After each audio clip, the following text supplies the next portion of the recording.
வணக்கம். நான் உங்கள் அன்பான சயின்டிபிக் வேதிக் அஸ்ட்ராலஜி பேசுகிறேன்.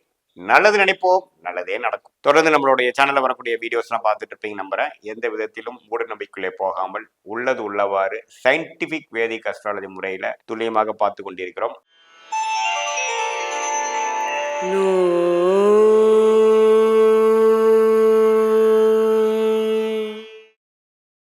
மிதுன ராசிக்காரர்களுக்கு 2025 ஏப்ரல் 14 அதாவது சித்திரை மாதம் 1 வரக்கூடிய தமிழ் புத்தாண்டு அடுத்த ஒரு வருடத்துக்கு, அதாவது ஏப்ரல் 14 2025 ஏப்ரல் 13 2026 வரைக்கும் எத்தகைய ஒரு பலாபலன்கள் நிறைந்த ஒரு ஆண்டாக மிதுன ராசிக்கு இருக்க போகிறதுக்கு நம்ம பார்க்க போறோம். அதுக்கு முன்னாடி நம்ம சேனலுக்கு ஃபர்ஸ்ட் டைம் வரவங்க சப்ஸ்கிரைப் பண்ணுங்க, ஸோ தட் தொடர்ந்து நம்மளோட வீடியோஸ் உங்களை அடையும். இப்போ பாத்தீங்கன்னா மிதுன ராசிக்கு 2025 தமிழ் புத்தாண்டு எப்படி இருக்க போகுதுன்னு பார்க்கும் பொழுது, ஆண்டு கிரகம் என்று சொல்லப்படுகிற குரு ராசிக்குள்ள மே 15 2025 வருகிறார். ஸோ இதுவரை 12ஆம் இடத்தில் இருந்து சில விரயங்களையும் சில மாதிரியான ஒரு பலாபலன்களை கொடுத்து கொண்டிருந்த குரு ராசிக்குள்ளேயே வைந்து 5ஆம் வீடு 7ஆம் வீடு 9ஆம் வீடுங்கிற பாக்கியஸ்தானத்தை பார்க்கக்கூடிய அமைப்புக்கு குரு பகவான் வருவது அருமையான ஒரு அமைப்பு.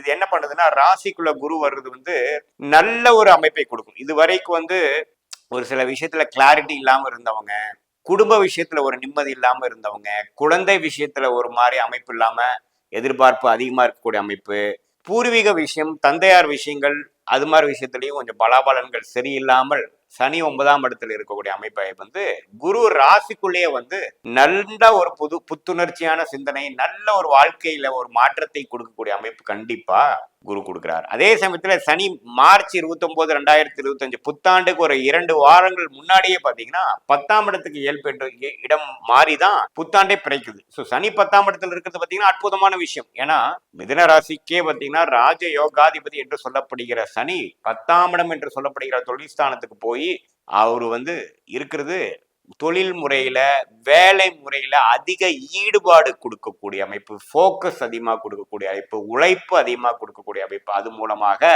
அடுத்த வரக்கூடிய ஆண்டுகள்ல நல்ல முன்னேற்றத்தை பெறக்கூடிய அமைப்புகள் இருக்கும். ஏன்னா சனி எந்த பாவத்துல இருக்கிறாரோ அந்த பாவத்துல ஆக்டிவிட்டி நிறைய கொடுப்பார். அது மிதுன ராசிக்கு சனி ராஜோகாதிபதியாக 10ஆம் இடத்துக்கு வரும் பொழுது பாத்தீங்கன்னா, அதாவது ஒரு 5 மணி நேரம் 6 மணி நேரம் ஒர்க் பண்றவங்க பாத்தீங்கன்னா அதிக லாங் ஹவர்ஸ் ஒர்க் பண்ணக்கூடிய அமைப்புகள் இருக்கும். கொஞ்சம் இன்ட்ரெஸ்டிங்காக ஒர்க் பண்ணுவாங்க. ஐடி துறை அது மாதிரி இருக்கிறவங்களுக்கு பார்த்தீங்கன்னா அவங்களுக்கு பிடிச்ச ப்ராஜெக்ட்ஸ் வரும். அது மூலமாக நிறைய லேர்ன் பண்ணி பேஷனட்டாக ஒர்க் பண்ணக்கூடிய அமைப்புகள் உண்டு. வியாபாரம் தொழில், அதாவது கன்சியூமர் ஐட்டம்ஸு மற்ற மாதிரி ஒரு மாதிரி உற்பத்தி பண்ணி விற்கிறவங்க, சர்வீஸ் செக்டாரில் இருக்கிறவங்களுக்குலாம் பார்த்தீங்கன்னா வேலை தொழிலாம் கொஞ்சம் சுறுசுறுப்பாக நடக்கும். அவங்களுக்கு வேணுங்கிற அமைப்பு, அவங்களுக்கு பிடிச்ச அமைப்பு, அவங்களுக்கு எது வருமோ, எது மாதிரி வேலையை அவங்களுக்கு பிடிக்குமோ, எதை எதிர்பார்த்து கொண்டு இருந்தார்களோ அது மாதிரி ஒரு ஆப்பர்ச்சுனிட்டியே கிடைக்கும். ஆப்பர்ச்சுனிட்டி அவங்க கிரியேட் பண்ணிப்பாங்க. அதிகமான ஹார்ட் ஒர்க்கிங்காக இருக்கக்கூடிய அமைப்புகளும் கொடுக்குதுங்க. ஸோ நல்ல மாற்றம் குரு ராசிக்குள்ள வருவதும் ராஜயோகாதிபதி சனி 10ஆம் இடத்துக்கு போவதும் அருமையான மாற்றமாக இருக்கிறது. அதே சமயத்துல மே 19ஆம் தேதி 2025 பாத்தீங்கன்னா குரு பயிற்சி ஆகி சில நாட்களிலே ராகு பயிற்சி ஆகுவது பாத்தீங்கன்னா 10ஆம் இடத்துல இருக்கக்கூடிய ராகு 9ஆம் இடத்துல குரு பார்வை பெறுகிறார். எப்போ மே மாதத்திலிருந்து பெறுகிறார். அதே சமயத்துல கேது 4ஆம் இடத்துல இருந்து இடம் சார்ந்த விஷயத்துல கொஞ்சம் ஒரு மாதிரி விற்க முடியாம இருக்கிறது. அதாவது ஒரு இடமா விற்கலான்னு பார்த்தா கொஞ்சம் லேட் ஆகுது. அதே சமயத்துல அம்மா தாயார் விஷயத்துல கொஞ்சம் உடல்நல கோராத அக்கறைகள் கொடுக்கக்கூடிய அமைப்புல இருந்து 3ஆம் இடத்துக்கு கேது வருவது பாத்தீங்கன்னா நல்ல லிக்விடிட்டி, நல்ல மாற்றம், நம்ம என்ன எதிர்பார்த்துட்டு இருந்தோமோ அது டக்குன்னு நடக்கக்கூடிய அமைப்பு, வேலை தொழில ஒரு நல்ல ஒரு முன்னேற்றம், அது மூலமாக பண வசதிகள் அதிகமாகி சுப விரயங்கள், கொஞ்சம் இன்வெஸ்ட்மெண்ட், ஃபியூச்சருக்கு வேணுங்கிற ஒரு நல்ல திட்டங்கள்லாம் தீட்டி செயல்படுத்தக்கூடிய ஒரு அற்புதமான ஒரு தமிழ் புத்தாண்டாக மிதுன ராசிக்காரர்கள் இருக்கிறது. இதுவரைக்கும் குரு பாத்தீங்கன்னா 2024 மே மாதத்திலிருந்து 2025 மே 13ஆம் தேதி வரைக்கும் குரு 12ஆம் இடத்திலேயே இருந்து சில பல விரயங்களையும், ஷேர் மார்க்கெட்டில் இருக்கிறவங்களுக்கு நல்ல விரயத்தை கொடுத்தார், சுப விரயங்கள் கொடுத்தார். குழந்தைகளுக்காக செலவு பண்ணக்கூடிய அமைப்புகள், அனாவசிய செலவுகள், இது மாதிரி ஒரு ஃபங்க்ஷன், அது மாதிரி விஷயங்கள், சுப விஷயங்களுக்காக நம்ம செலவு பண்றது, ஒரு வண்டி வாகனத்தை பழைய வண்டியை கொடுத்து புது வண்டிக்காக ஒரு அதிகமான ஒரு டாப் அப் லோன் வாங்குறது, கடன் அதிகமாக கொடுக்கக்கூடியது. அதாவது நிறைய நம்ம டாப் அப் பண்ணியிருப்போம், ஜுவல் லோன் வச்சிருக்கிறது, அது மாதிரி நிறைய ஒரு அபிவிருத்தி காரணமாகவும் சில செலவுகள் காலமாகவும் நம்ம விரயங்களும் கடனையும் கொடுத்த இந்த குரு 12ஆம் இடத்த குரு மாறி மிதுன ராசிக்காரர்களுக்கு படிப்படியா இந்த கடனை குறைத்து அடுத்த கட்ட வாழ்க்கை நடவடிக்கையில ஒரு சுறுசுறுப்பான ஒரு நல்ல ஒரு முன்னேற்றத்தை கொடுக்கக்கூடிய அமைப்பு கொடுக்குதுங்க.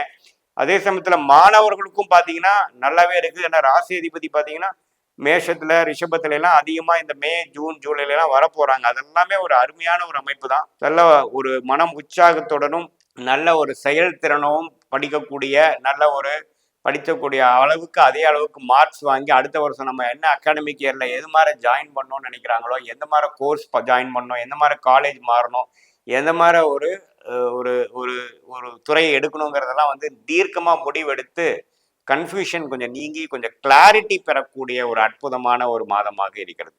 ஸோ ஒரு விஷயத்துல பாத்தீங்கன்னா நிதி நிலைமை நல்லா இருக்க போகுது. அதே சமயத்துல 7ஆம் இடத்தை குரு பார்த்து கருத்து வேறுபாடுகள் கொடுத்துட்டு இருந்த அந்த ரிலேஷன்ஷிப்பு கொஞ்சம் ஃப்ரெண்ட்ஸ்குள்ள கொஞ்சம் அவ்வளோ விஷயம் இல்லை.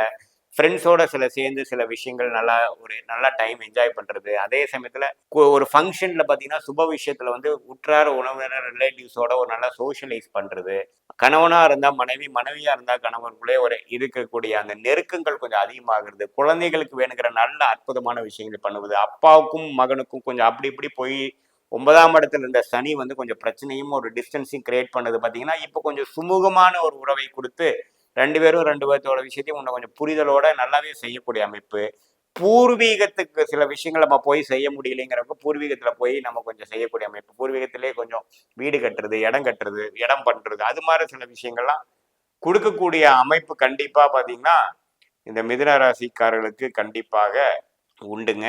இந்த 2025 ஏப்ரல் 14ஆம் தேதி சித்திரை மாசம் பிறக்கக்கூடிய அமைப்பு பார்த்தீங்கன்னா கிரக நிலைகள் எல்லாமே மிதுன ராசிக்கு கொஞ்சம் நல்லா தான் இருக்குது. அதே சமயத்துல ராசி அதிபதி ஆகிய புதனும் பார்த்தீங்கன்னா ஓரளவுக்கு நல்லா தான் சஞ்சரிக்கிறார்.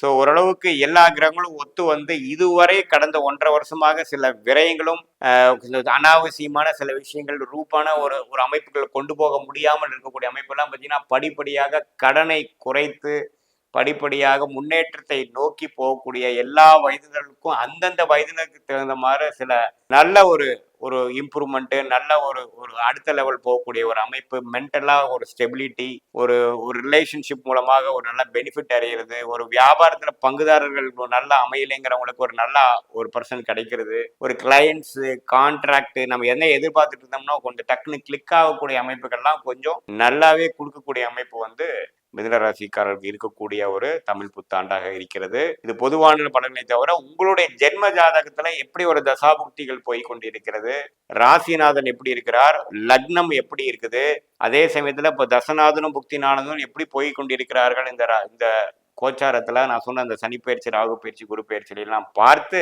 சேர்த்து பார்க்கும் பொழுது ஒரு துல்லியமான ஷார்ட் டேர்ம் ஃபியூச்சர் எப்படி இருக்க போகுது, அடுத்த லாங் டேர்மா எதிர்காலம் எப்படி இருக்க போகுது, எப்படி உங்க வாழ்க்கை மாறப்போகிறது, எந்தவார முடிவுகள் எப்படி எடுத்தா தக்க ஒரு நல்ல ஒரு பெனிஃபிட்ஸ் நீங்க அடைய முடியும், எந்த நேரத்துல நீங்க அறுவடை செய்ய முடியும், எந்த நேரத்துல எது நடக்கும், எப்போ நீங்க அதை ட்ரை பண்ணலாம் அப்படிங்கிறதுலாம் துல்லியமாக சயின்டிபிக் வேதிக் அஸ்ட்ராலஜி முறையில கண்டிப்பா பார்த்து பலன் பெற முடியுங்கிறது நான் சொல்லிக்கிறேன். மீண்டும் மற்றொரு காணொளி சந்திப்போம். நன்றி, வணக்கம்.